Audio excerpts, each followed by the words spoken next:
Suamiku melempar surat cerai ke arahku dan berteriak agar tetangga mendengar, memberiku waktu 36 jam untuk angkat kaki karena wanita barunya kini pemilik segalanya. Aku hanya tersenyum, karena saat wanita itu melangkah masuk, dia akan menemui kebenaran yang menghancurkan mereka berdua.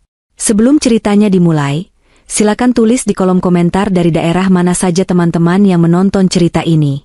Jangan lupa like dan subscribe agar channel ini bisa semakin berkembang dan bisa mempersembahkan cerita yang lebih menarik lagi. Sore itu langit Jakarta Selatan tampak jingga kemerahan, warna yang seharusnya membawa ketenangan bagi siapa saja yang memandangnya. Di kompleks perumahan elit tempat kami tinggal, suasana biasanya hening, hanya sesekali terdengar suara mesin mobil mewah yang melintas pelan atau gurauan satpam yang sedang berjaga di pos ujung jalan. Aku baru saja pulang dari kantor, masih mengenakan blazer kerja yang terasa agak sesak setelah seharian duduk meninjau tumpukan kontrak korporat. Niatku sederhana, hanya ingin menikmati secangkir teh hangat di teras depan sambil melihat tanaman anggrek yang baru mekar. Namun, ketenangan itu hancur berkeping-keping tepat ketika sebuah mobil sedan hitam yang sangat kukenal menderu masuk ke halaman rumah dengan kecepatan yang tidak wajar. Itu mobil suamiku. Cara dia memarkir kendaraan sudah menunjukkan emosinya. Ban mobil berdecit keras beradu dengan paving block, membuat beberapa tetangga yang sedang lari sore menoleh kaget. Bu Santi, tetangga depan rumah yang terkenal paling ingin tahu urusan orang, langsung memperlambat langkah larinya, matanya menyipit penasaran. Aku meletakkan cangkir tehku perlahan di meja marmer teras, berusaha mengatur napas. Aku tahu hari ini akan datang, tapi aku tidak menyangka akan secepat dan sekasar ini. Pintu mobil terbanting. Suamiku keluar dengan wajah merah padam.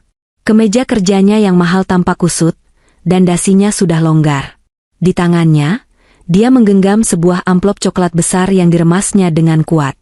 Dia tidak berjalan mendekatiku, dia melangkah dengan hentakan kaki yang sengaja dibuat keras, seolah ingin meruntuhkan lantai teras ini.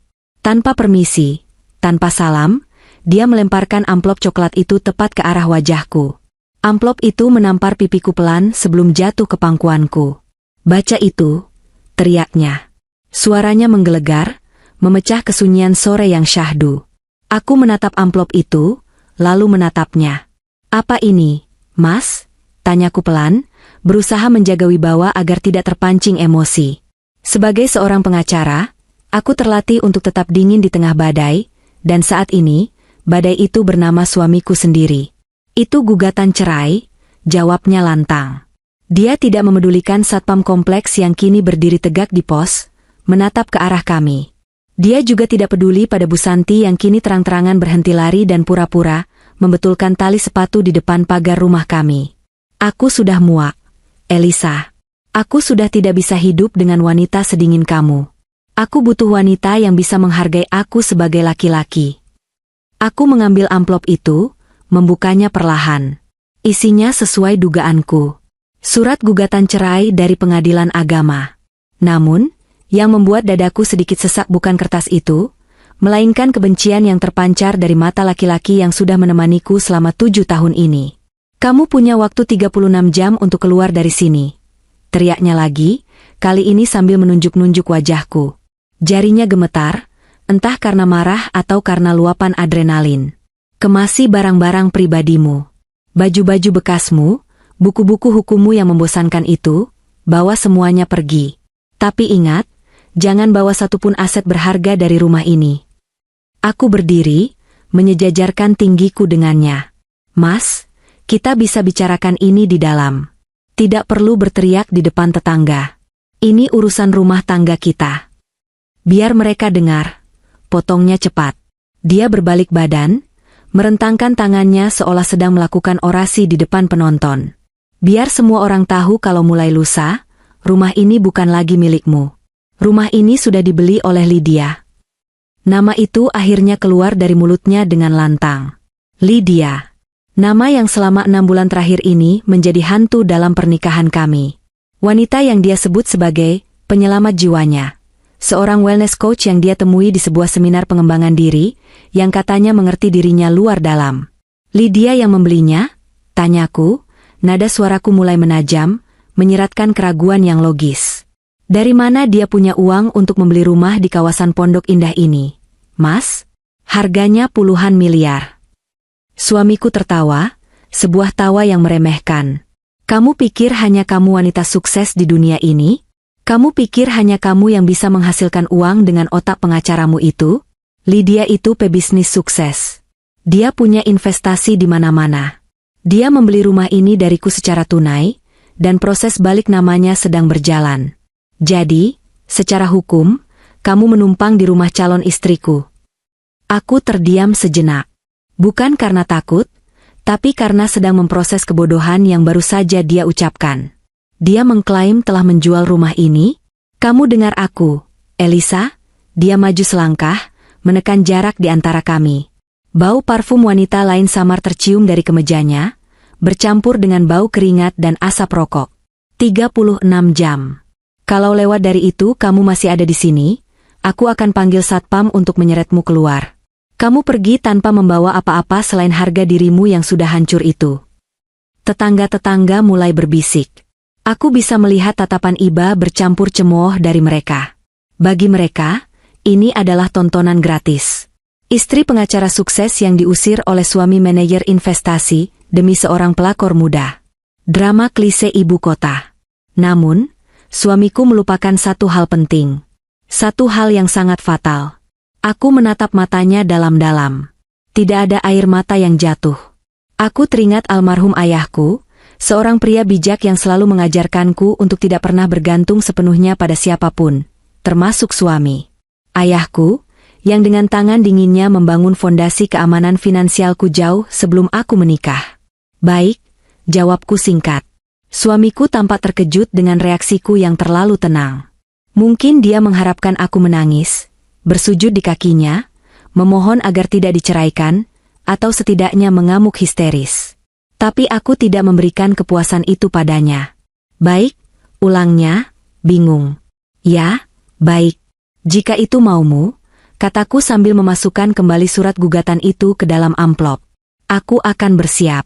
Tapi ingat kata-katamu hari ini, Mas. Kamu yang memintaku pergi. Kamu yang bilang rumah ini milik Lydia.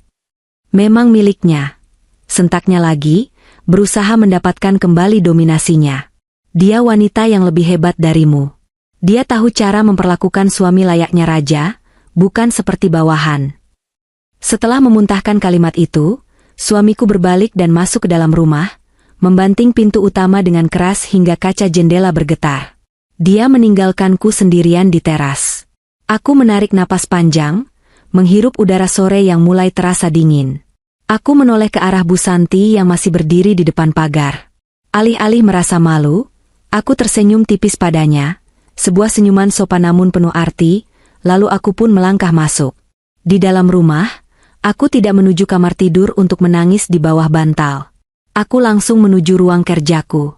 Aku membuka brankas tersembunyi di balik lukisan dinding.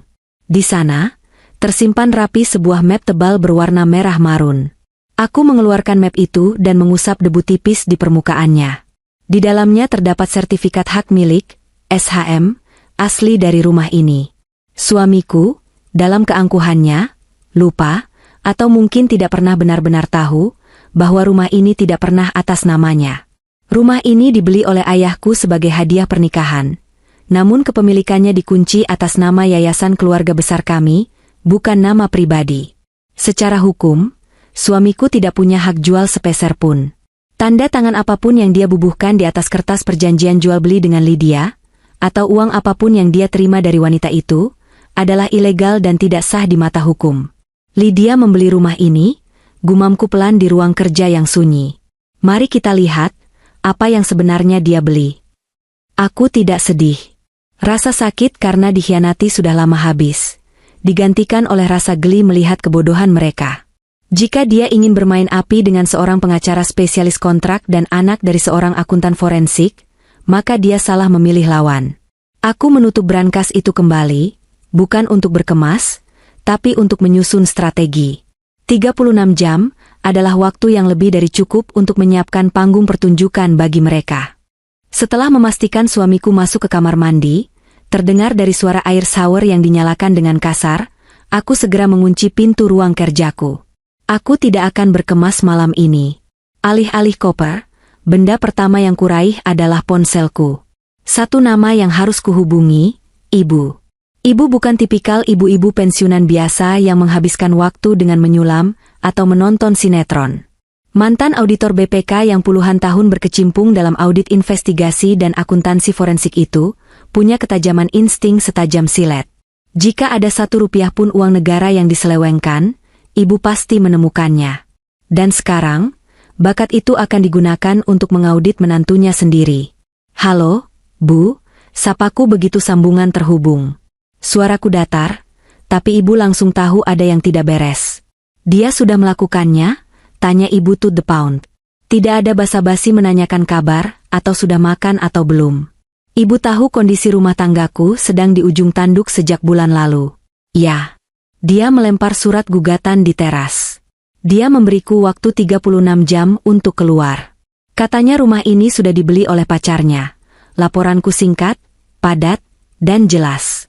Hening sejenak di ujung telepon, lalu terdengar helaan napas yang terdengar lebih seperti dengusan meremehkan. Bodoh. Dia lupa siapa yang pegang sertifikat aslinya? Yayasan keluarga tidak pernah mengeluarkan surat kuasa jual. Dia tidak tahu, Bu. Selama ini dia pikir itu aset gonogini yang bisa dia cairkan sesuka hati. Tapi ada yang lebih menarik. Dia bilang pacarnya, Lydia, yang membeli rumah ini. Transfer tunai, katanya. Transfer tunai? Suara ibu berubah, nada ketertarikan profesional mulai muncul. Orang yang punya uang tunai miliaran untuk beli rumah di Pondok Indah, tidak akan sembarangan transfer, tanpa notaris yang valid. Kirimkan data rekening dia yang bisa kamu akses. Ibu akan cek mutasinya sekarang. Aku segera menyalakan laptop. Sebagai istri yang juga mengurus sebagian administrasi keuangan rumah tangga, sebelum dia mulai menyembunyikan segalanya, aku masih punya akses ke internet banking rekening gabungan dan 1 rekening tabungan yang sering dia gunakan untuk operasional. Meskipun dia sudah mengganti password email pribadinya, dia lupa bahwa notifikasi transaksi kartu kredit utamanya masih terhubung ke nomor ponsel lamanya yang kini tersimpan di laci mejaku sebagai ponsel cadangan. Dalam 10 menit, aku dan ibu sudah terhubung dalam panggilan video. Wajah ibu di layar tampak serius, kacamata bacanya bertengger di ujung hidung. Elisa, coba lihat mutasi bulan Maret sampai Agustus. Perintah ibu. Ada pola transfer keluar yang konsisten setiap tanggal 5 dan 20. Aku menelusuri data di layar. Benar saja. Ada transfer rutin sebesar 25 juta, 30 juta, kadang membengkak sampai 50 juta ke sebuah rekening atas nama CV Lydia Berkah Abadi. CV Lydia Berkah Abadi, bacaku pelan. Nama perusahaannya terdengar sangat, tidak meyakinkan untuk seorang investor properti kelas kakap. Cek legalitasnya, perintah ibu. Aku membuka tab baru, masuk ke situs AHU online untuk mengecek legalitas badan usaha. Nihil. Nama CV itu tidak terdaftar secara resmi di Kementerian Hukum dan HAM. Ini perusahaan bodong. Rekening itu kemungkinan besar hanya rekening pribadi yang diberi nama seolah-olah perusahaan agar terlihat profesional di mata korban yang naif seperti suamiku. Perusahaannya fiktif, Bu, kataku. Dan lihat ini, Mas Gali juga menarik dana tunai dalam jumlah besar, hampir setiap minggu. Alasannya di catatan selalu, entertainment klien, atau meeting golf. Tapi lihat lokasinya. Jakarta Selatan, seputaran Senopati dan Gunawarman, sambung ibu yang juga sedang melihat data yang kukirim. Itu bukan meeting investasi, itu kencan mahal. Tapi penemuan terbesar kami malam itu bukan hanya soal uang yang keluar. Kami mulai beralih ke sosok Lydia itu sendiri. Bermodalkan nama depan, Lydia, dan jejak digital dari tag lokasi yang pernah suamiku posting secara tidak sengaja di Instastory, yang sudah dia hapus tapi sempat aku screenshot. Aku berhasil menemukan akun Instagram sang Ratu. Nama akunnya Lydia_Wellness Jojourney. Bionya tertulis, Certified Wellness Coach, Crypto Enthusiast, Manifesting Abundance. Pengikutnya lumayan banyak, sekitar 50.000, tapi kolom komentarnya dibatasi. Aku dan ibu mulai membedah isinya bak detektif yang sedang menyisir tempat kejadian perkara. Lihat foto ini, Elisa, kata ibu sambil menunjuk layar tabletnya. Dia posting foto liburan di Bali minggu lalu, di sebuah villa mewah di Uluwatu. Captionnya tentang, Hasil kerja keras trading kripto. Tapi coba perhatikan pantulan di kacamata hitamnya. Aku memperbesar gambar itu. Resolusinya cukup tinggi.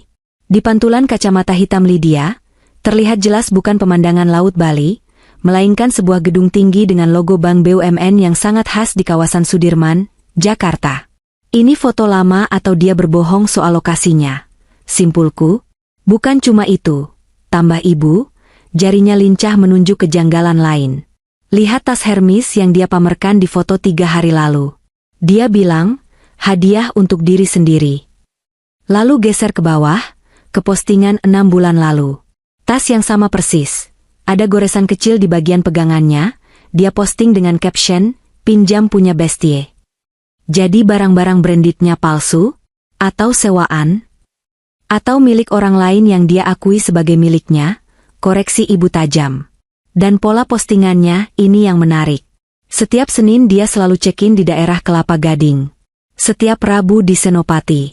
Setiap Jumat makan siang di SCBD. Dan Sabtu Minggu selalu kosong, atau posting foto throwback, potongku. Sabtu Minggu adalah waktu dia bersama suamiku. Ini bukan jadwal kerja wellness coach, Elisa. Ini jadwal rotasi. Suara ibu terdengar dingin dan mematikan. Wanita ini bukan pengusaha. Dia pemain watak. Dia punya jadwal teratur untuk menemui investor-investor bodoh seperti suamimu di berbagai wilayah Jakarta. Senin jatah Kelapa Gading, Rabu jatah Senopati, Jumat jatah SCBD. Jantungku berdegup kencang. Ini jauh lebih besar dari sekadar perselingkuhan. Suamiku bukan satu-satunya. Dia hanyalah satu dari sekian banyak dompet berjalan yang sedang diperah oleh Lydia. Wanita itu membangun citra sukses dan kaya raya untuk memancing laki-laki yang merasa insecure dengan pencapaiannya. Seperti suamiku yang selalu merasa kalah sukses dariku, lalu menawarkan investasi bisnis, atau meminta dibelikan aset atas nama cinta. Dia predator, desisku. Dan kita akan menjadi pemburunya, sahut ibu dengan nada yang membuat bulu kuduku merinding. Jangan konfrontasi suamimu sekarang. Biarkan dia merasa menang. Biarkan dia berpikir kamu akan pergi besok lusa. Kita butuh waktu 24 jam untuk mengumpulkan bukti dari korban-korban di hari Senin dan Rabu itu. Maksud ibu? Kita akan cari tahu siapa laki-laki di Kelapa Gading dan Senopati itu. Jika hipotesis ibu benar, mereka juga pasti sudah mentransfer uang ke CV Lydia Berkah Abadi. Kita akan kumpulkan mereka. Kita buat reuni kecil-kecilan di rumahmu saat Lydia datang nanti. Aku tersenyum. Ide ibu brilian dan kejam. Suamiku ingin drama? Baik, aku akan berikan drama thriller yang tidak akan pernah dia lupakan seumur hidupnya. Aku akan siapkan datanya, Bu. Besok aku cuti setengah hari untuk melacak siapa pemilik mobil mewah yang sering muncul di latar belakang foto Lydia saat di Kelapa Gading. Bagus. Ibu akan hubungi teman lama di PPATK untuk melihat aliran dana ini lebih detail, sekadar untuk memastikan. Tidur yang nyenyak, Elisa. Besok kita berburu. Panggilan berakhir. Aku menutup laptop dengan perasaan yang jauh lebih ringan. Di luar kamar, rumah sudah sunyi. Suamiku mungkin sudah tertidur, memimpikan hidup barunya bersama sang ratu. Dia tidak tahu bahwa ratunya adalah penipu ulung, dan istananya hanyalah pasir yang siap disapu ombak. Aku merebahkan diri di kasur, menatap langit-langit kamar. 36 jam lagi. Hitung mundur dimulai. Aku tidak sabar melihat wajah suamiku saat menyadari bahwa dia telah menukar berlian dengan batu kerikil jalanan. Pagi itu, rumah terasa asing. Bukan karena perabotannya berubah, tetapi karena atmosfer di dalamnya yang sudah keruh oleh ambisi dan kebohongan. Galih masih tidur saat aku bersiap berangkat. Di meja makan, dia meninggalkan catatan kecil di atas serbet. Jangan lupa, waktu berjalan. Sisa 28 jam lagi, tulisan tangannya miring dan terburu-buru, khas orang yang merasa menang tapi sebenarnya sedang dikejar ketakutan yang tak disadarinya. Aku meremas kertas itu, bukan dengan kemarahan, tapi dengan rasa kasihan. Dia benar-benar berpikir dia yang memegang kendali permainan ini. Aku keluar rumah bukan untuk bekerja di firma hukum seperti biasa. Hari ini, aku memiliki klien prioritas, diriku sendiri. Mobilku meluncur membelah kemacetan Jakarta Selatan yang padat merayap. Tujuanku bukan gedung perkantoran di Sudirman, melainkan sebuah kafe artisan di kawasan Senopati. Berdasarkan analisis data yang aku dan ibu lakukan semalam, hari ini adalah hari Rabu. Dan dalam kalender sosial Lydia yang kami retas polanya, Rabu adalah hari untuk klien VIP di wilayah ini. Ibu sudah mengirimkan hasil penelusuran lanjutannya pagi-pagi sekali lewat pesan terenkripsi. Rupanya, kemampuan investigasi ibu belum tumpul sedikit pun. Dari mutasi rekening Gali yang bocor ke rekening CV Lydia Berkah Abadi, ibu berhasil melacak counterpart atau pihak lawan transaksi lain yang juga mengirim dana ke rekening hantu tersebut. Polanya mencengangkan. Rekening itu seperti muara sungai yang menampung aliran dana dari 3 sumber utama selain suamiku. Sumber pertama adalah rekening korporat atas nama PT Tambang Sejahtera Mandiri, yang penanda tangannya adalah seseorang bernama Rudi Haryanto. Sumber kedua adalah rekening pribadi atas nama Sarah Amalia, seorang sosialita yang wajahnya sering warawiri di majalah Gaya Hidup. Dan sumber ketiga, yang paling mengejutkan, adalah transfer dari dompet digital yang terafiliasi dengan Andre Kusuma, pendiri startup logistik yang sedang naik daun. Aku memarkir mobil agak jauh dari kafe Target. Aku mengenakan kacamata hitam besar dan syal yang menutupi sebagian leher, menyamar sebagai salah satu dari sekian banyak wanita karir yang sedang meeting santai di area itu. Jantungku berdegup kencang, bukan karena takut ketahuan, tapi karena adrenalin pembuktian. Aku mengambil tempat di sudut yang agak gelap, memesan Earl Grey tea panas, dan menunggu. Pukul 10:15 menit, sebuah mobil Porsche macan berwarna merah menyala berhenti di depan lobi kafe. Pelayan valet bergegas membukakan pintu. Turunlah seorang wanita dengan gaya busana yang sangat mencolok. Gaun floral rancangan desainer lokal yang harganya bisa untuk makan sebulan kaum mendesis. Tas Hermes Birkin, yang dari jarak 5 meter pun aku bisa melihat struktur kulitnya agak kaku, kemungkinan besar palsu atau sewaan kualitas super premium, dan kacamata hitam yang menutupi separuh wajah. Itu Lydia. Dia tidak sendirian lama. Selang 5 menit, seorang wanita lain datang. Kali ini penampilannya lebih elegan, tapi memancarkan aura kesepian yang pekat. Itu Bu Sarah Amalia. Aku mengenali wajahnya dari riset Instagram semalam. Bu Sarah adalah janda kaya raya yang suaminya meninggal 2 tahun lalu, dan mewariskan kekayaan yang membuatnya bingung harus diapakan. Aku memasang earphone di telingaku, tapi tidak menyalakan musik. Aku mengaktifkan fitur audio zoom dari aplikasi perekam di ponselku yang kuletakkan di atas meja, mengarah ke meja mereka yang hanya berjarak 2 meter di depanku, terhalang tanaman hias monstera yang rimbun. Aduh, Jeng Lydia, aku tuh bingung banget. Suara Bu Sarah terdengar jelas, manja dan penuh keluhan. Sejak Mas Heru meninggal, orang-orang cuma mau manfaatin aku. Anak-anak sibuk kuliah di luar negeri. Aku butuh sesuatu yang meaningful. Aku menahan napas, menunggu respons Lydia. Justru itu aku ada di sini buat kamu, Sarah sayang. Suara Lydia terdengar begitu lembut, penuh empati yang dipabrikasi dengan sempurna.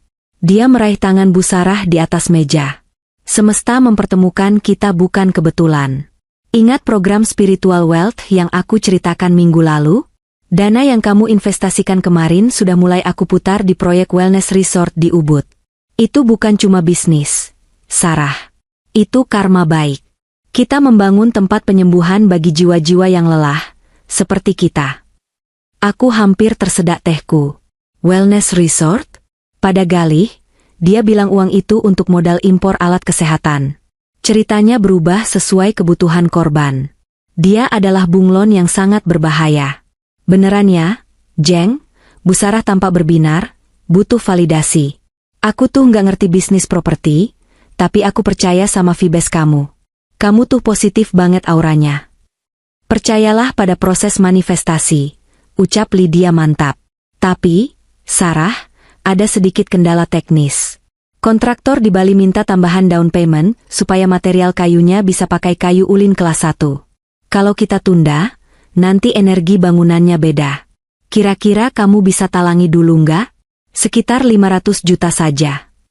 Aku mengepalkan tangan di bawah meja. 500 juta dia bilang. Saja? Dan alasan, energi bangunan? Ini penipuan di siang bolong dengan kedok spiritualitas. Bisa, Bisa banget. Bu Sarah langsung merogoh tasnya, mengeluarkan ponsel. Aku transfer sekarang ke CV yang kemarin ya. CV Lydia Berkah Abadi itu.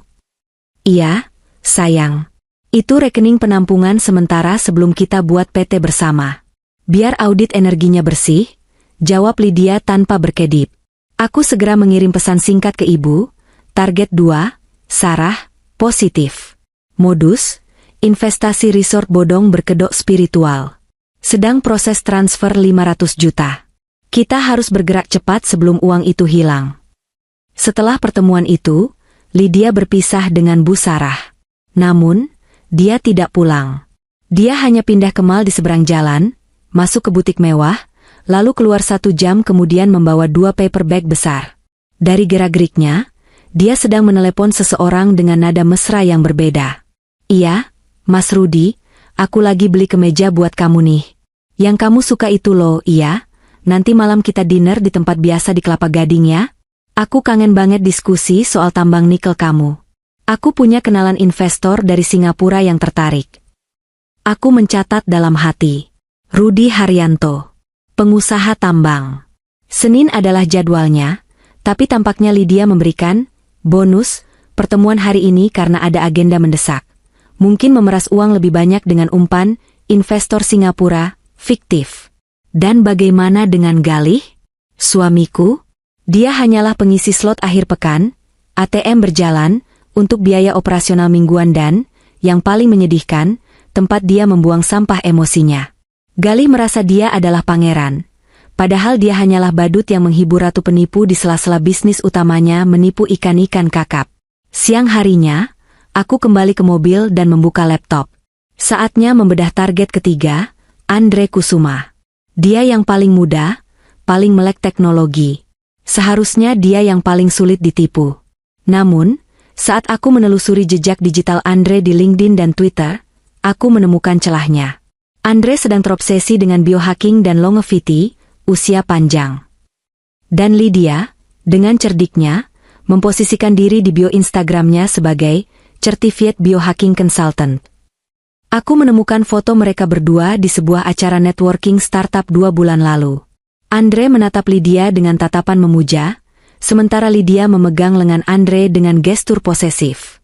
Caption foto di akun Andre berbunyi, menemukan partner yang satu frekuensi untuk membangun unicorn kesehatan masa depan. Jadi begitu polanya. Lydia menjual mimpi yang paling didambakan korbannya. Kepada Galih yang merasa tua dan gagal, dia menjual mimpi tentang awet muda dan dominasi maskulin. Kepada Bu Sarah yang kesepian, dia menjual persahabatan spiritual dan tujuan hidup. Kepada Pak Rudi yang serakah, dia menjual koneksi bisnis internasional. Kepada Andre yang visioner, dia menjual inovasi masa depan. Semuanya bermuara ke satu lubang hitam, rekening CV fiktif itu. Ibu meneleponku saat aku sedang menyusun garis waktu kejahatan ini di spreadsheet. Elisa, ibu baru dapat info dari teman di bank. Ada pengajuan penarikan tunai besar-besaran dari rekening Lydia besok pagi. Dia mau mengosongkan rekening itu. Dia mau kabur? Tanyaku panik. Bukan kabur. Dia mau mencuci uangnya.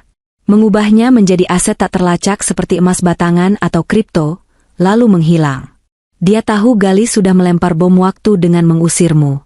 Mungkin dia berencana menjadikan rumah kita sebagai markas terakhir sebelum dia melarikan diri ke luar negeri minggu depan.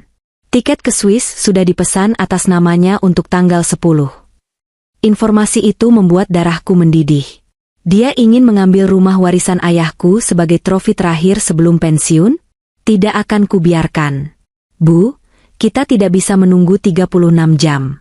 Kita harus mengumpulkan para korban ini sekarang juga. Mereka harus tahu bahwa mereka bukan satu-satunya, cinta mati, atau partner bisnis, Lydia. Kamu punya kontaknya?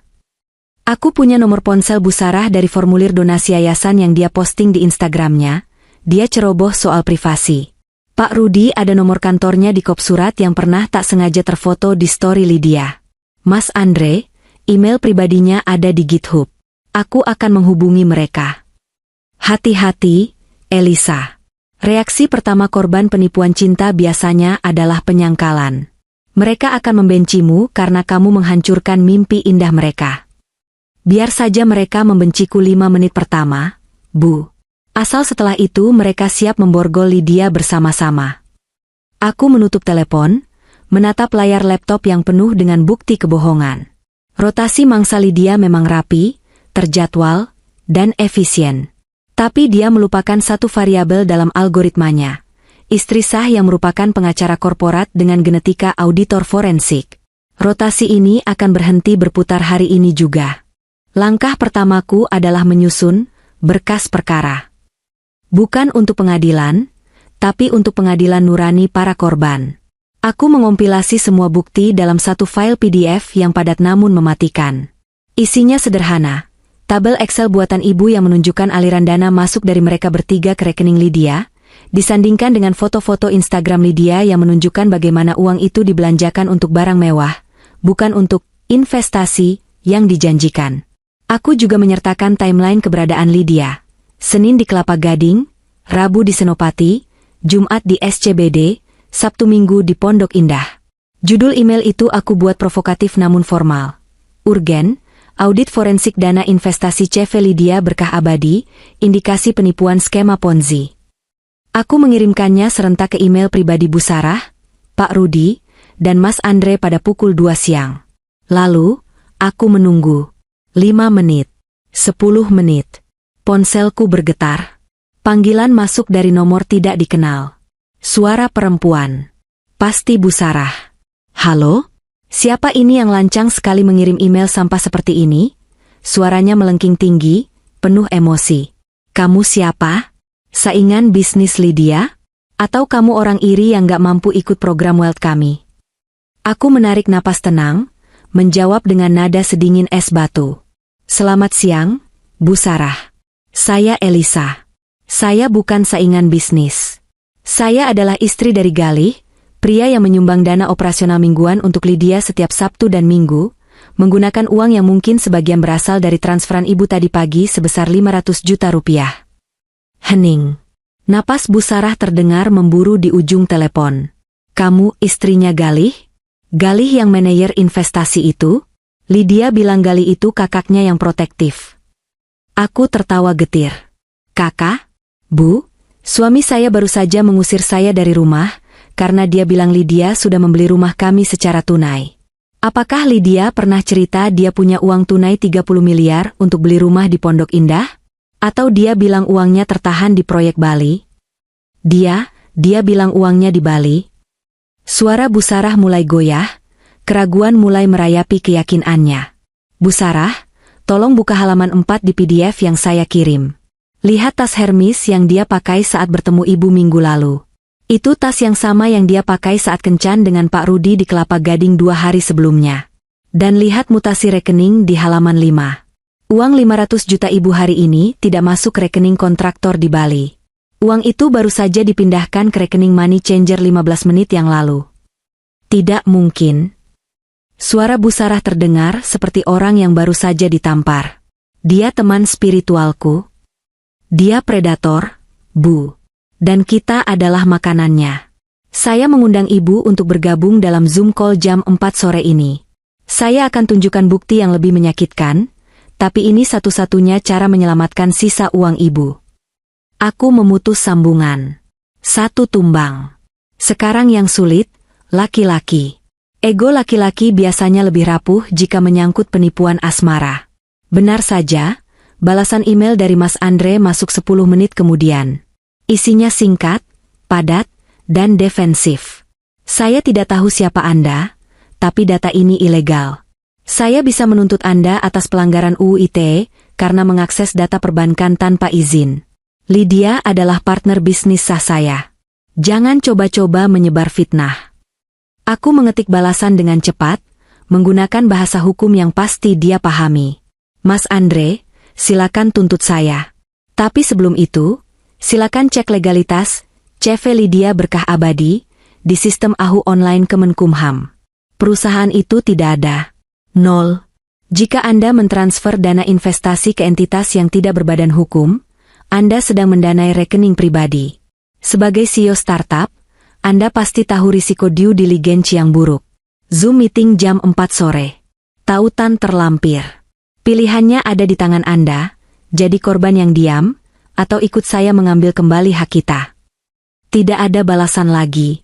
Tapi aku tahu dia sudah mengecek Ahu online saat itu juga. Dia orang pintar yang dibutakan cinta, tapi logikanya akan selalu menang jika diberi data konkret. Yang paling sulit adalah Pak Rudi. Tidak ada email balasan, tidak ada telepon. Dia tipe pengusaha tambang konvensional yang mungkin jarang mengecek email pribadi. Aku memutuskan mengambil langkah nekat.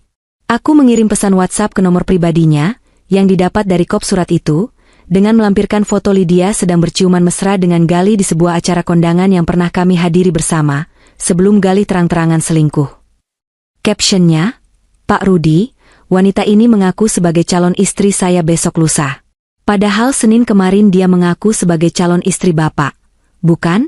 Mari bicara sebelum uang Bapak di rekening dia hangus jadi debu. 2 centang biru. Status online. Tipping lalu berhenti. Lalu telepon masuk. Kau mau memeras saya? Suara berat bapak-bapak terdengar mengintimidasi. Tidak, Pak. Saya mau menyelamatkan kita berdua. Bapak mau uang 2 miliar yang Bapak transfer bulan lalu kembali? Atau Bapak mau membiarkan Lydia lari ke Swiss tanggal 10 nanti? Swiss? Nadanya berubah. Dia bilang dia mau ke Singapura urus bisnis nikel. Tiketnya ke Zurich. Pak. One way. Bapak bisa cek sendiri kalau punya kenalan di imigrasi atau travel agent. Saya tunggu di Zoom jam 4 sore. Pukul 4 sore. Aku duduk di ruang kerjaku yang pintunya terkunci rapat. Di layar laptop, 3 kotak video muncul satu persatu. Wajah Bu Sarah terlihat bengkak, sisa tangisan yang belum kering. Dia masih di dalam mobilnya. Wajah Mas Andre terlihat kaku, backgroundnya adalah ruang server yang dingin. Matanya merah menahan amarah. Wajah Pak Rudi terlihat gelap, dia ada di ruang kantornya yang mewah dengan asap rokok mengepul. Terima kasih sudah bergabung. Bukaku tanpa basa-basi. Nama saya Elisa. Saya adalah orang yang akan diusir besok oleh Lydia dan Galih, suami saya. Tapi saya punya rencana lain. Saya butuh bantuan kalian untuk membuat pertunjukan perpisahan yang pantas untuk sang ratu penipu. Apa rencanamu? Tanya Mas Andre tajam. Aku sudah cek legalitas CV-nya. Kamu benar. Itu fiktif. Uang investasiku 1,5 miliar lenyap. Uangku 3 miliar. Geram Pak Rudi. Dia bilang untuk beli alat berat. Uangku, hampir 5 miliar totalnya selama setahun ini. Isak Bu Sarah. Aku pikir itu sedekah dan investasi akhirat. Aku menghela napas. Total kerugian di ruangan virtual ini, hampir 10 miliar rupiah. Dan itu belum termasuk kerugian emosional yang tak terhingga. Kita tidak bisa lapor polisi sekarang, kataku strategis. Kalau kita lapor sekarang, dia akan tahu dan kabur. Uang kalian akan hilang karena dia pasti sudah menyembunyikannya di aset kripto atau rekening luar negeri yang sulit dilacak. Kita harus menangkap basah dia. Kita harus membuat dia merasa aman, merasa menang, sampai dia lengah. Besok adalah tenggat waktu saya keluar dari rumah. Lanjutku. Dia akan datang dengan truk pindahan. Dia akan datang dengan kepala tegak, merasa memiliki dunia. Saat itulah kita akan menjatuhkannya. Saya ingin Bapak dan Ibu datang ke rumah saya besok sore. Parkir mobil kalian jauh-jauh, jangan sampai terlihat. Masuklah ketika saya beri aba-aba. Untuk apa? Tanya Pak Rudi. Untuk sidang terbuka. Kita akan adili dia di depan suami saya yang juga ditipunya. Kita hancurkan mentalnya dulu, kita paksa dia mengakui di mana dia simpan aset-asetnya di bawah tekanan psikologis. Baru setelah itu. Aku tersenyum dingin. Bu Sarah, saya dengar mobil Alphard putih yang sering dipakai Lydia itu sebenarnya atas nama Ibu. Bu Sarah mengangguk, menghapus air matanya. Iya, dia pinjam katanya mobilnya masuk bengkel. Tapi sudah 3 bulan gak balik. STNK dan BPKB masih di saya. Bagus. Itu senjata kita. Kita buat dia tidak bisa lari. Pak Rudi, Bapak punya kenalan di kepolisian reserse kriminal yang bisa dipercaya untuk penangkapan senyap? Ada. Keponakan saya Kasat Reskrim Polres Jaksel. Jawab Pak Rudi mantap. Hubungi dia. Suruh standby di pos satpam kompleks saya besok jam 5 sore. Jangan nyalakan sirene. Mas Andre, aku menatap layar pemuda itu. Tugas kamu yang paling krusial. Bisakah kamu melacak dompet kripto dia? Saya punya alamat email dan nomor HP yang dia pakai untuk login exchange. Andre menyeringai, sebuah senyum yang mengerikan. Kasih datanya. Dalam 2 jam aku bisa tahu kemana aliran dananya, dan kalau dia pakai exchange lokal, aku bisa minta kawan di sana untuk freeze akunnya dengan alasan fraud. Sempurna, kataku menutup rapat.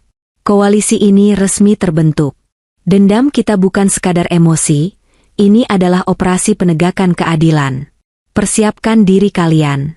Besok, kita akan meruntuhkan Ratu Pondok Indah. Aku mengakhiri panggilan Zoom itu dengan perasaan puas yang membuncah. Koalisi sakit hati sudah terbentuk. Mereka bukan lagi korban yang cengeng. Mereka adalah serigala yang terluka dan siap menerkam balik. Di luar kamar, aku mendengar suara Galih tertawa lepas di telepon.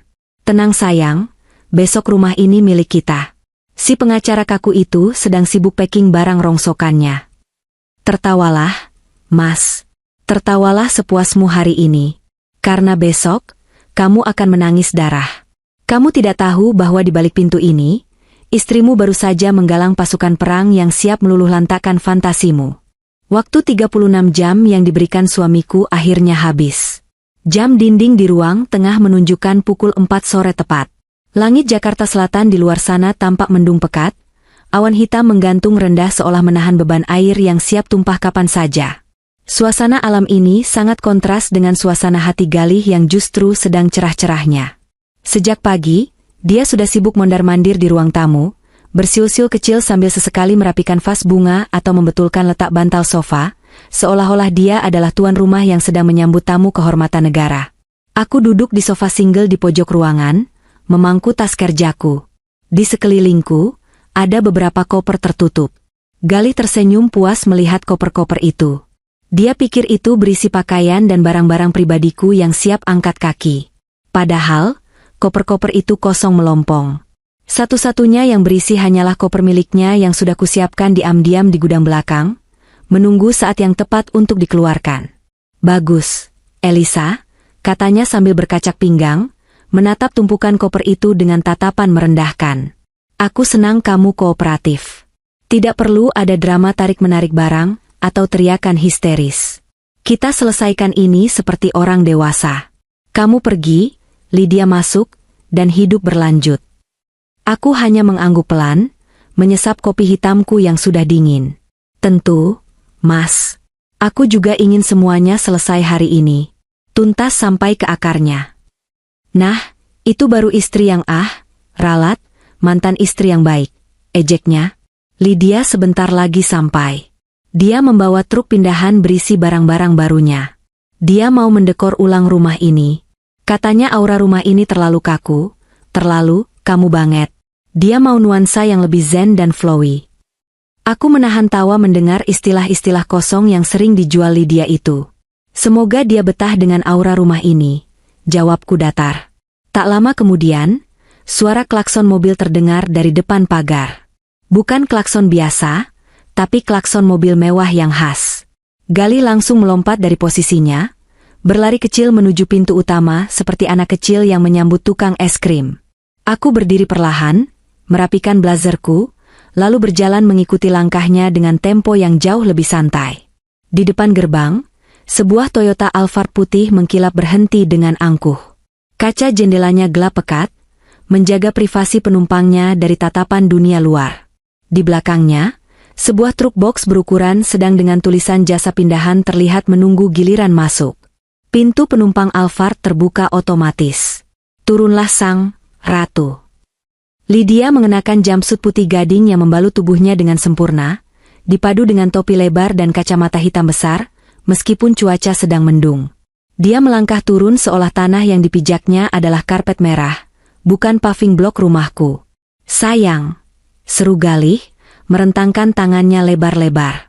Lydia tersenyum lebar, melepas kacamata hitamnya, dan langsung menghambur ke pelukan Galih. Mereka berpelukan erat di depan mataku, di depan satpam kompleks yang mengintip, dan di depan supir truk yang tampak bosan.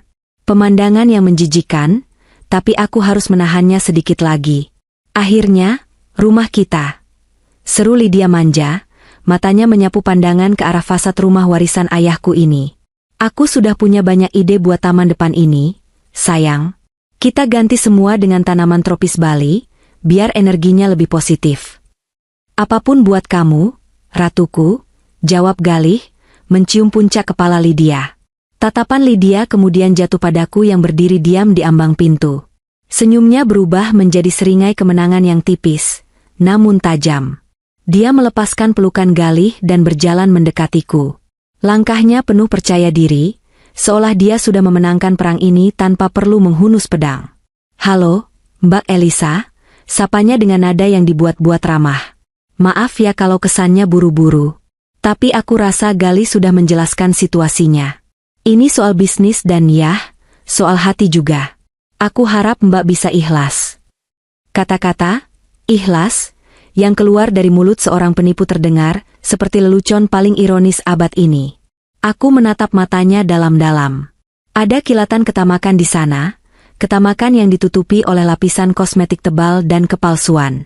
"Halo, Lydia," jawabku tenang. "Tidak perlu minta maaf. Bisnis adalah bisnis, kan? Aku mengerti konsep jual-beli. Kalau memang rumah ini sudah jadi milikmu, wajar kalau aku harus pergi." Galih yang berdiri di belakang Lydia tampak bangga. "Dengar itu, Lydia? Elisa sudah sadar diri. Dia pengacara, dia tahu hukum. Dia tahu dia kalah." "Baguslah," Lydia mengibaskan rambutnya. "Kalau begitu, silakan angkat koper-koper itu sekarang. Truk barangku mau loading. Aku nggak mau barang-barang baruku tercampur sama energi lama Mbak Elisa." Aku tersenyum tipis. "Sabar sebentar. Sebelum aku pergi, ada prosedur serah terima yang harus kita lakukan. Sebagai pengacara, aku tidak bisa meninggalkan aset begitu saja tanpa kejelasan status terakhir. Ada beberapa dokumen yang perlu kalian tanda tangani, sekadar formalitas bahwa aku menyerahkan kunci rumah dalam kondisi baik." Galih mengerutkan kening. "Ah, ribet banget sih. Kan sudah jelas aku yang suruh kamu pergi." "Hanya 5 menit, Mas," potongku tegas. "Kita duduk di ruang tamu sebentar. Tanda tangan, serah terima kunci, lalu aku pergi selamanya. Kalian tidak mau kan, di kemudian hari aku menuntut balik karena ada barangku yang tertinggal atau rusak? Kita selesaikan secara profesional." Lydia tampak ragu, dia melirik jam tangannya, jam Rolex yang aku yakin juga palsu atau hasil tipuan. Tapi Galih, yang merasa ingin segera menyingkirkanku, mengangguk cepat. Oke. 5 menit. Ayo masuk." Mereka berdua melangkah masuk ke dalam rumah. Lydia berjalan mendahuluiku, seolah dia sudah menjadi nyonya rumah. Dia memandang berkeliling ruang tamu, mengkritik lukisan di dinding, mengomentari warna sofa yang menurutnya kuno. Galih hanya mengiyakan semua ocehannya seperti kerbau dicocok hidung. Aku mempersilakan mereka duduk di sofa panjang yang menghadap ke arah televisi layar datar 65 inci yang terpasang di dinding. Di meja kopi di depan mereka, aku sudah menyiapkan laptopku yang dalam keadaan tertutup, tersambung via kabel HDMI ke televisi, dan sebuah speaker Bluetooth dengan kualitas suara bioskop. "Mana dokumennya?" tanya Galih tidak sabar, duduk sambil merangkul bahu Lydia. Posisi duduk mereka sangat santai, sangat arogan. "Sebentar," kataku sambil berjalan menuju laptop. Aku tidak duduk. Aku berdiri di samping televisi, posisi yang memungkinkanku melihat wajah mereka dengan jelas. Dokumennya digital. Aku perlu kalian memverifikasi beberapa data dulu sebelum tanda tangan elektronik. "Zaman sekarang memang serba canggih ya, Mbak," komentar Lydia sinis. "Tapi sayang, kecanggihan Mbak nggak bisa menahan suami Mbak untuk tetap tinggal." Aku membuka laptopku. Layar televisi di depan mereka menyala, menampilkan wallpaper biru standar. "Lydia," mulaku dengan nada suara yang mulai berubah, lebih berat dan resmi, seperti saat aku sedang membuka sidang di pengadilan. "Sebelum aku menyerahkan kunci rumah ini, aku ingin memastikan satu hal. Kamu yakin kamu membeli rumah ini dengan uangmu sendiri? Uang hasil bisnis wellness dan investasi kripto?" Lydia tertawa kecil, menoleh ke Galih. "Tuh kan, Dia masih nggak percaya aku kaya. Iya, Mbak Elisa. Tunai. Bersih. Baik, kataku. Kalau begitu, mari kita sambut saksi-saksi keberhasilan bisnis kamu. Aku menekan tombol enter. Aplikasi Zoom terbuka di layar televisi besar itu. Koneksi internet rumahku yang super cepat langsung menampilkan grid video dengan resolusi tinggi. Di sana, terpampang wajah-wajah yang sangat familiar bagi Lydia, namun asing bagi Galih. Wajah Pak Rudi yang merah pada menahan marah. Wajah Bu Sarah yang sembab namun tatapannya tajam. Wajah Mas Andre yang dingin dan mematikan. Dan satu lagi wajah ibuku, Bu Ratna, yang mengenakan seragam dinas lamanya lengkap dengan kacamata bacanya, memegang tumpukan berkas. Senyum di wajah Lydia lenyap seketika. Wajahnya memucat, lebih putih dari bedak yang dipakainya. Matanya terbelalak menatap layar TV seolah melihat hantu. Tangan yang tadinya memegang paha Galih kini terangkat gemetar menutup mulutnya. Siapa mereka? Tanya Galih bingung, menatap layar dan menatapku bergantian. Elisa, apa-apaan ini? Siapa orang-orang ini? Aku tidak menjawab Galih.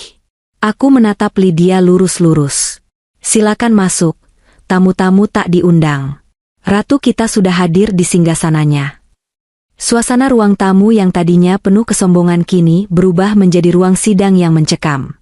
Badai di luar rumah mulai turun, rintik hujan menghantam jendela kaca, seirama dengan detak jantung Lydia yang pastinya sedang berpacu menuju kehancuran. Hening yang mencekam menyelimuti ruang tamu selama beberapa detik. Hanya suara dengungan statis dari speaker dan deru napas Galih yang terdengar. Galih masih belum memproses apa yang terjadi. Dia menatap layar TV dengan mulut sedikit terbuka, otaknya yang lamban berusaha merangkai teka-teki visual di depannya. Namun Lydia tahu persis apa yang sedang terjadi. Tubuhnya kaku, matanya liar mencari jalan keluar, tapi dia terjebak di sofa empuk itu, diapit oleh kebenaran yang baru saja dinyalakan. Halo, Lydia, suara Pak Rudi menggelegar lewat speaker bioskop yang kupasang volumenya cukup tinggi. Suaranya berat, penuh wibawa seorang pengusaha tambang yang biasa memerintah ratusan pekerja, tapi kini bercampur dengan getaran amarah yang tertahan. Galih terlonjak kaget mendengar suara itu. Siapa Bapak? Kenapa Bapak kenal calon istri saya? Di layar, Pak Rudi tertawa, tawa yang kering dan mengerikan. Calon istri kamu? Oh, jadi hari ini gilirannya menjadi calon istri kamu? Senin lalu, dia berjanji akan menjadi istri saya setelah saya mencairkan dana operasional tambang nikel sebesar 3 miliar rupiah ke rekening pribadinya. Wajah Galih berubah pias. Dia menoleh patah-patah ke arah Lydia. Lydia? Apa maksudnya ini? Tambang nikel? Lydia gelagapan. Keringat dingin mulai terlihat di pelipisnya. Bu, bukan sayang itu klien bisnis. Dia salah paham. Salah paham matamu, teriak Bu Sarah dari kotak video di sebelah Pak Rudi. Wajah sosialita yang biasanya anggun itu kini penuh emosi. Kamu bilang kamu wellness coach yang tulus. Kamu bilang uang 500 juta yang aku transfer kemarin buat beli kayu ulin resort di Bali. Kamu bahkan pakai mobilku sekarang. Alphard putih di depan itu mobilku, Sarah Amalia. Kamu bilang mobilmu masuk bengkel. Galih ternganga. Dia menatap ke arah pintu depan, membayangkan mobil mewah yang tadi dibanggakan Lydia. Mobil itu, pinjaman? Itu mobil curian kalau dia tidak mengembalikannya hari ini. Bentak Bu Sarah lagi. Aku sudah lapor polisi soal penggelapan aset. Lydia mencoba bangkit dari duduknya. Ini jebakan. Elisa, kamu gila ya? Kamu bayar orang-orang ini buat fitnah aku. Duduk, bentakku. Suaraku tidak keras, tapi nada peritah yang biasa kugunakan di ruang negosiasi membuat Lydia refleks kembali terduduk. Sidang belum selesai. Masih ada satu saksi lagi. Mas Andre di kotak ketiga mendekatkan wajahnya ke kamera.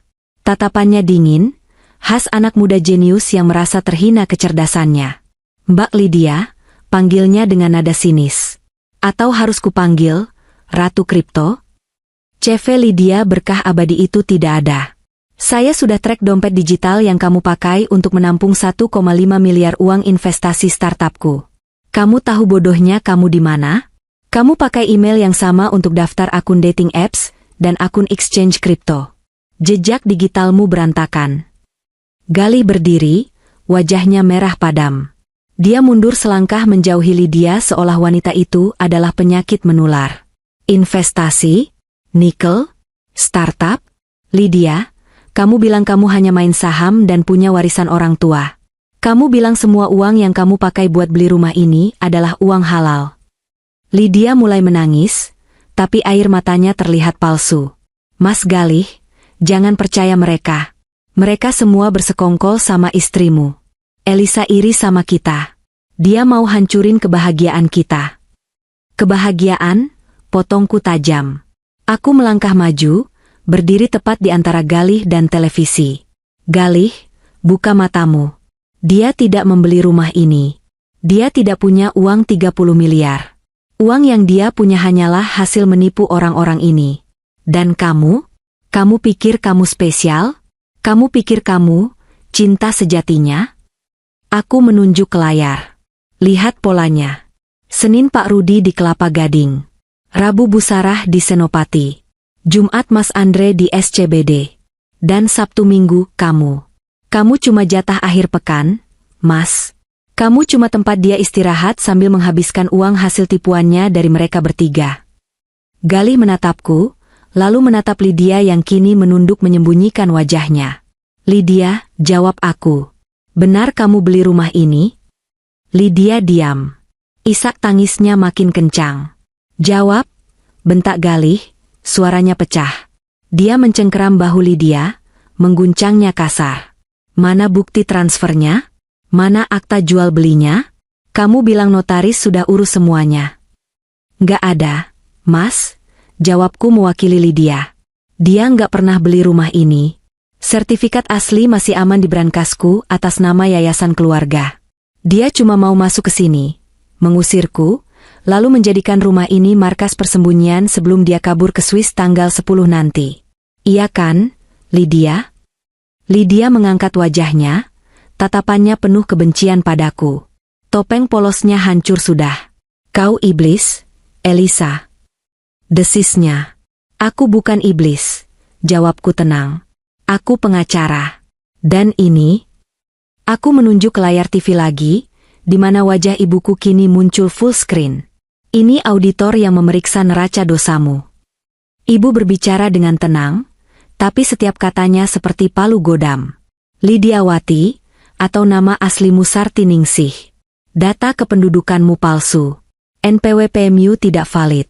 Saya sudah menyerahkan berkas temuan aliran dana mencurigakan ini ke PPATK dan unit Cybercrime Polri pagi tadi. Saat ini, rekeningmu di 3 bank sudah dibekukan. Mendengar kata, rekening dibekukan, Lydia menjerit histeris. Itu adalah pukulan paling telak baginya. Uang adalah Tuhannya, dan sekarang Tuhannya mati. Dia melompat bangun, menyambar tas tangannya, dan berlari menuju pintu depan. Aku pergi. Kalian semua gila, teriaknya sambil berlari. Galih terpaku di tempatnya, hancur lebur. Dia melihat wanita yang dia puja, yang demi wanita itu dia rela mengusir istri sahnya yang setia, kini lari terbirit-birit seperti tikus got yang tertangkap basah. Tapi pelarian Lydia tidak berlangsung lama. Saat dia membuka pintu utama, suara sirene tidak terdengar, tapi kilatan lampu biru terlihat memantul di tengah hujan deras. 2 mobil polisi sudah memblokir jalan keluar, tepat di belakang truk pindahan yang bingung. Lydia mundur selangkah, kembali masuk ke teras, wajahnya pucat pasi. Aku berjalan santai ke arah pintu, diikuti Galih yang berjalan sempoyongan seperti orang mabuk. Di teras, aku melihat Lydia mencoba masuk ke Alphard putihnya. Dia menekan tombol start berkali-kali, tapi mesin mobil tidak mau menyala. Percuma, kataku dari ambang pintu. Bu Sarah sudah mematikan sistem kelistrikan mobil itu lewat aplikasi remote di ponselnya. GPS-nya juga sudah terkunci. Kamu tidak bisa kemana-mana. Lydia memukul setir dengan frustrasi. Dia terkebung. Di depan pagar, beberapa petugas polisi berseragam dan berpakaian preman mulai masuk ke halaman. Pak polisi yang memimpin rombongan itu mengangguk hormat padaku, mungkin kenalan Pak Rudi. Saudari Sarti Ningsih alias Lydia? Tanya polisi itu tegas sambil memegang borgol. Kami ada surat penangkapan atas dugaan penipuan berlapis, penggelapan, dan pencucian uang. Lydia diseret keluar dari mobil mewah yang bukan miliknya. Dia meronta, berteriak, memaki, dan menangis. Maskaranya luntur, rambutnya acak-acakan.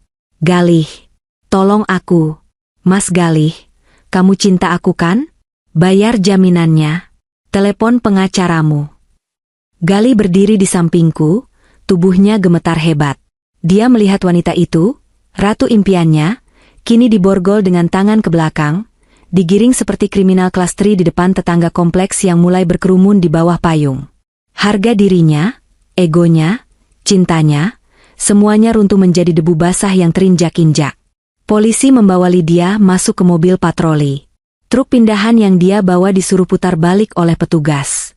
Alphard putih itu akan disita sebagai barang bukti sebelum dikembalikan ke Bu Sarah. Hening kembali menyelimuti teras rumah kami. Hanya suara hujan yang tersisa. Galih perlahan berbalik menatapku. Matanya merah, basah oleh air mata kehinaan.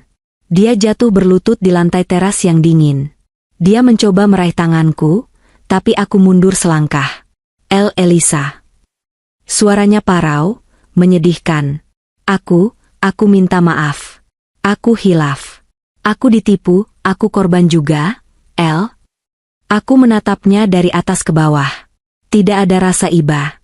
Tidak ada rasa cinta. Yang ada hanya rasa jijik melihat betapa lemahnya laki-laki ini. "Bangun," perintahku dingin. "Maafkan aku, sayang. Kita mulai lagi ya." Aku batalkan gugatan cerainya. Kita usir setan itu dari hidup kita. Aku janji akan perbaiki semuanya. Racilaunya, mencoba memegang ujung celanaku. Aku menepis tangannya. "Kamu benar, Mas. Setan itu sudah pergi. Tapi ada satu hal yang kamu lupa." Aku menunjuk ke sudut teras, di mana satu koper besar berdiri sendirian. Koper milik Galih yang sudah kusiapkan dari gudang. "Kamu bilang aku punya waktu 36 jam untuk keluar dari rumah ini, karena rumah ini milik Lydia. Sekarang terbukti Lydia tidak punya apa-apa. Rumah ini milik yayasan keluargaku. Jadi, secara teknis, kamu yang menumpang di sini." Wajah Galih memucat lagi. Tapi El. "Dan karena kamu sudah menjatuhkan talak dan mendaftarkan gugatan ke pengadilan agama, maka proses hukum tetap berjalan. Aku tidak butuh suami yang bodoh dan tidak setia.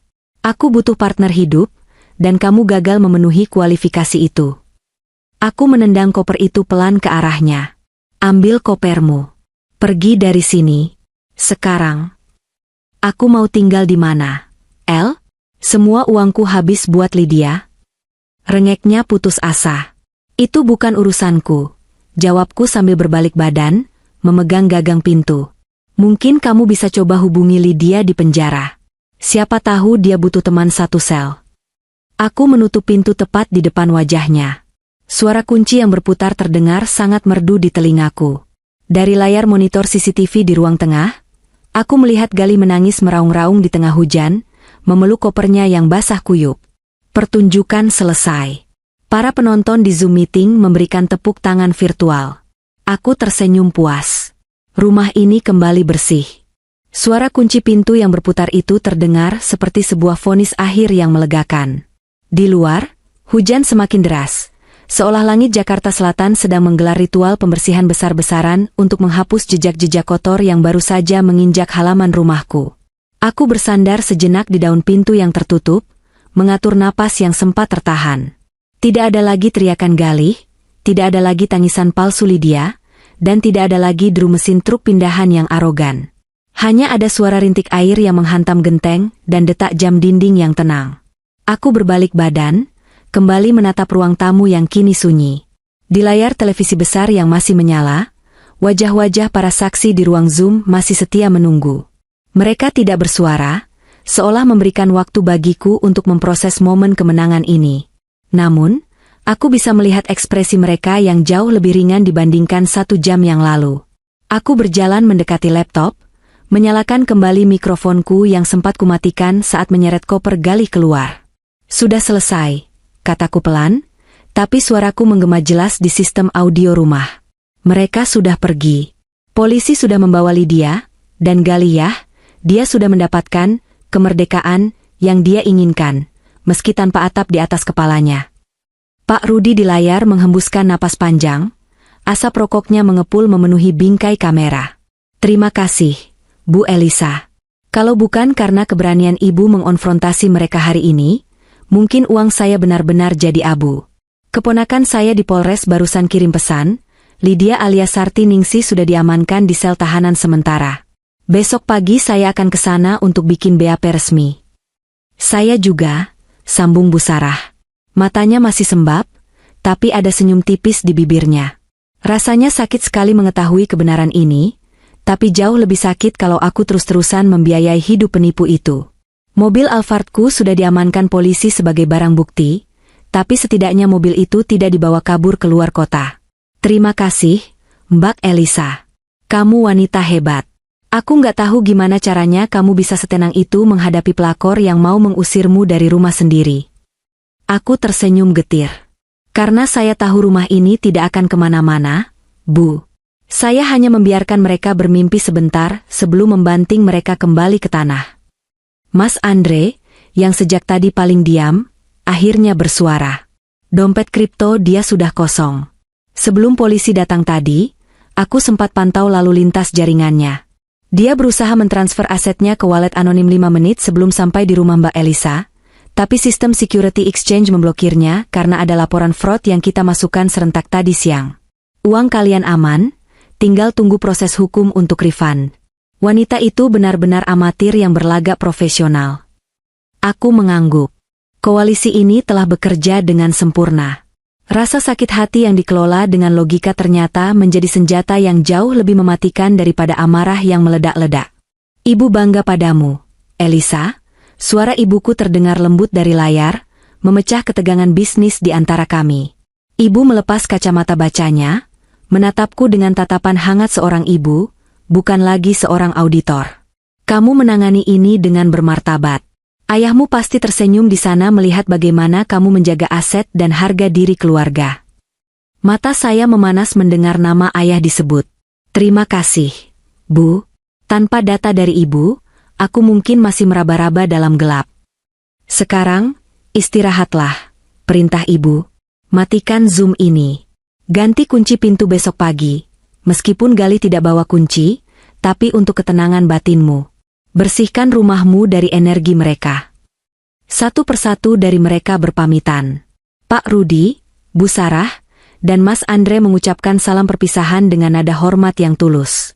Layar televisi kembali menjadi biru setelah sambungan Zoom terputus. Kini, aku benar-benar sendirian. Namun, kesendirian ini tidak terasa sepi. Rasanya justru penuh. Penuh dengan kendali, penuh dengan kepastian. Aku berjalan mengelilingi ruang tamu. Mataku tertuju pada 2 gelas kristal di meja kopi yang tadi sempat disiapkan Galih untuk menyambut Lydia, gelas yang belum sempat terisi. Dengan gerakan tenang, aku mengambil kedua gelas itu, membawanya ke dapur, dan melemparnya ke tempat sampah. Aku tidak mau mencucinya. Aku tidak mau ada barang di rumah ini yang pernah disentuh dengan niat merayakan kedatangan wanita itu. Aku mengambil kain pel dan cairan pembersih lantai beraroma pinus yang kuat. Aku mengepel jejak sepatu Lydia yang sempat masuk ke ruang tamuku. Aku menggosok lantai itu dengan kuat, seolah sedang menghapus noda dosa yang mereka tinggalkan. Setiap gosokan membuat hatiku semakin ringan. Bau parfum Lydia yang menyengat perlahan hilang, tergantikan oleh aroma pinus yang segar dan bersih. Setelah selesai, aku mematikan lampu ruang tengah dan berjalan menuju jendela depan. Di luar, hujan masih turun, tapi tidak sederas tadi. Di jalanan depan rumah, aspal yang basah memantulkan cahaya lampu jalan. Truk pindahan sudah hilang. Mobil polisi sudah pergi. Bahkan bayangan Galih pun sudah tidak terlihat. Mungkin dia berteduh di pos satpam, atau mungkin dia sudah memanggil taksi online dengan sisa saldo di ponselnya. Aku menatap pantulan wajahku di kaca jendela yang berembun. Wajah seorang wanita yang baru saja kehilangan status sebagai istri, tapi mendapatkan kembali statusnya sebagai pemilik hidupnya sendiri. Tidak ada air mata. Yang ada hanya rasa lelah fisik yang wajar setelah seharian bekerja dan berperang. Malam itu, aku tidur di tengah kasur king size-ku. Biasanya aku tidur di sisi kiri, menyisakan sisi kanan untuk Galih meski dia sering pulang larut. Tapi malam ini, aku merentangkan tangan dan kaki, menguasai seluruh permukaan kasur. Spret terasa dingin dan nyaman. Suara hujan di luar menjadi nina bobo yang paling menenangkan. Borgol telah terpasang pada tangan yang salah, dan hujan telah mencuci halaman rumahku hingga bersih. Besok adalah hari baru. Seminggu kemudian, sinar matahari pagi menerobos masuk melalui celah tirai jendela kamar, jatuh tepat di atas meja nakas tempat aku meletakkan secangkir kopi hitam yang masih mengepul. Suasana rumah terasa sangat berbeda pagi ini. Hening, tapi bukan keheningan yang mencekam seperti saat ada perang dingin antara aku dan Galih. Ini adalah keheningan yang produktif, jenis ketenangan yang membuatmu merasa bisa menaklukkan dunia. Aku duduk di kursi rotan di teras belakang, menghadap ke taman kecil yang sempat ingin dirombak total oleh Lydia dengan tanaman tropis Bali-nya. Untungnya, tanaman anggrek dan melati kesayangan almarhum ayah masih utuh, mekar dengan cantiknya, seolah ikut merayakan kegagalan renovasi paksa itu. Di tanganku, sebuah tablet menampilkan berita utama pagi ini. Jari telunjukku menggulir layar, membaca judul berita yang sedang viral di portal berita kriminal nasional. Sindikat penipuan asmara berkedok influencer wellness terbongkar, kerugian korban mencapai miliaran rupiah. Di bawah judul itu, terpampang foto Lydia, atau Sarti Ningsih, mengenakan baju tahanan oranye. Wajahnya tertunduk, rambutnya yang biasanya di-blow sempurna kini diikat asal-asalan. Tidak ada lagi filter Instagram, tidak ada lagi angle kamera yang menipu. Yang ada hanya wajah lelah seorang penjahat yang kehabisan langkah. Artikel itu menyebutkan bahwa penangkapan Sarti di sebuah rumah mewah di kawasan Pondok Indah menjadi kunci terbongkarnya jaringan ini. Polisi menemukan bukti-bukti digital yang mengarah pada pencucian uang lewat aset kripto. Disebutkan juga bahwa para korban, yang terdiri dari pengusaha tambang, sosialita, dan pemilik startup, telah memberikan kesaksian yang memberatkan. Sarti terancam hukuman penjara di atas 5 tahun. Aku menyesap kopiku, merasakan pahit dan asam yang pas di lidah. Rasanya jauh lebih nikmat daripada kopi mahal manapun yang pernah kupesan. Lalu, bagaimana dengan Galih? Aku menutup tab berita kriminal dan membuka aplikasi email kantor. Di sana, ada satu email notifikasi dari firma tempat Galih bekerja, dulu. Karena profesiku sebagai pengacara korporat sering bersinggungan dengan dunia investasi, berita di lingkaran ini menyebar sangat cepat. Galih dipecat 2 hari yang lalu secara tidak hormat. Rupanya, skandal penangkapannya di depan rumah, meskipun dia tidak ikut ditahan, dia berstatus saksi terperiksa yang cukup intensif diperiksa polisi, sudah sampai ke telinga Dewan Direksi perusahaannya.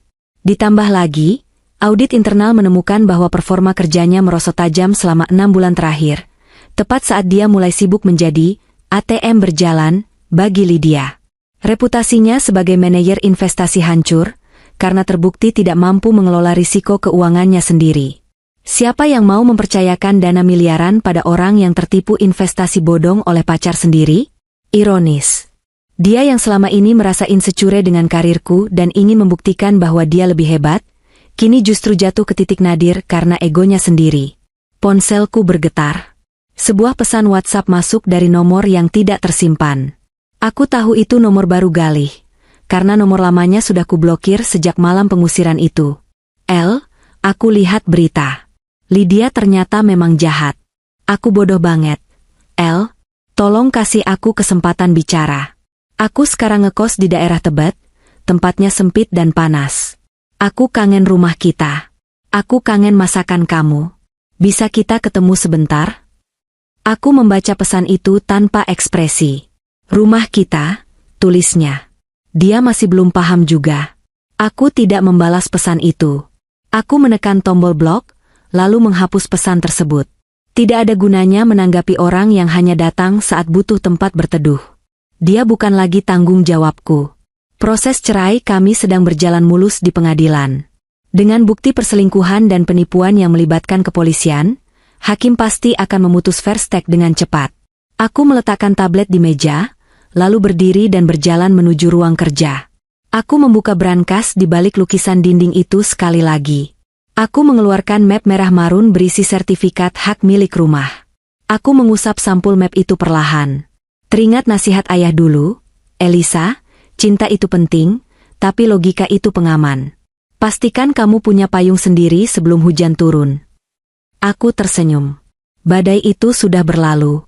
Rumah ini, karirku, dan masa depanku masih berdiri kokoh, tak tergores sedikit pun. Aku memasukkan kembali sertifikat itu dan mengunci brankas. Jam dinding menunjukkan pukul 7.30. Waktunya berangkat kerja. Aku mengambil kunci mobilku sendiri, mengenakan blazer favoritku, dan berjalan keluar dengan langkah ringan.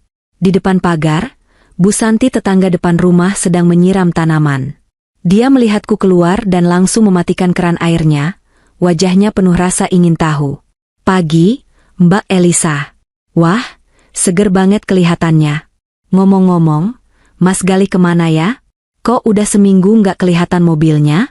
Terus itu kemarin rame-rame polisi ada apa Mbak?" Tanyanya dengan nada menyelidik. Aku menghentikan langkah sejenak, memberikan senyum paling manis dan paling elegan yang kupunya. "Pagi, Bu Santi. Mas Gali sedang melanjutkan perjalanannya ke tempat yang lebih sesuai dengan kapasitasnya. Doakan saja ya, Bu. Soal polisi kemarin? Biasa, bersih-bersih sampah yang menumpuk di lingkungan kita. Sekarang sudah bersih, jadi lebih nyaman, kan?" Tanpa menunggu jawaban Bu Santi yang melongo bingung, aku masuk ke dalam mobil, menyalakan mesin, dan melaju membelah jalanan Pondok Indah. Matahari bersinar terang, jalanan di depan terbuka lebar, dan untuk pertama kalinya dalam waktu yang lama,